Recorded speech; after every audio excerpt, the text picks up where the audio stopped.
ಭೀಮಸೇನ ನಿನಗೆ ಮಂಗಳವಾಗಲಿ ಮೇಲಕ್ಕೆ ಕೇಳುವಂತವ ನಾವು. ಹೇ ಬ್ರಾಹ್ಮಣ ಸರೋತ್ತಮರೇ, ಹೇ ಧರ್ಮರಾಜ, ಈ ಪೀಠವನ್ನು ಅಲಂಕರಿಸಿರಿ.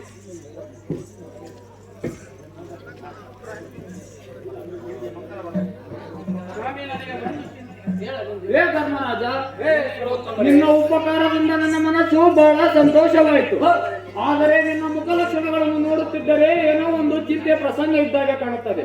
ಅದೇನು ಹೇಳುವಂತವನ? ಸ್ವಾಮಿ, ನನಗೆ ಒಂದು ಚಿಂತೆ ಎಂದು ಹೇಳಲಿ.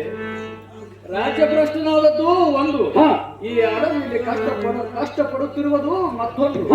ಹೇ ಸುರೋತ್ತಮರೇ, ಹೇ ಧರ್ಮರಾಜ, ಅಡವಿ ಮಣಿಯಾದ ದ್ರೌಪದಿಯ ಅಪಹರಣವಾದದ್ದು ಒಂದು, ಆತನು ಬರಲಿಲ್ಲವೆಂಬುದು ಒಂದು. ಹೇ ಸುರೋತ್ತಮರೇ, ಹೇ ಧರ್ಮರಾಜ, ತತ್ಕಾಲಕ್ಕೆ ಪಾರ್ಥನ ವಿಷಯವಾಗಿ ಚಿಂತಿಸುತ್ತಿರುವೆನು. ಸ್ವಲ್ಪ ಪಂಚಾಂಗವನ್ನು ನೋಡಿ ಹೇಳಿ ಸುರೋತ್ತಮರೇ. ಯಾಕಾಗಲೋ ಧರ್ಮರಾಜ,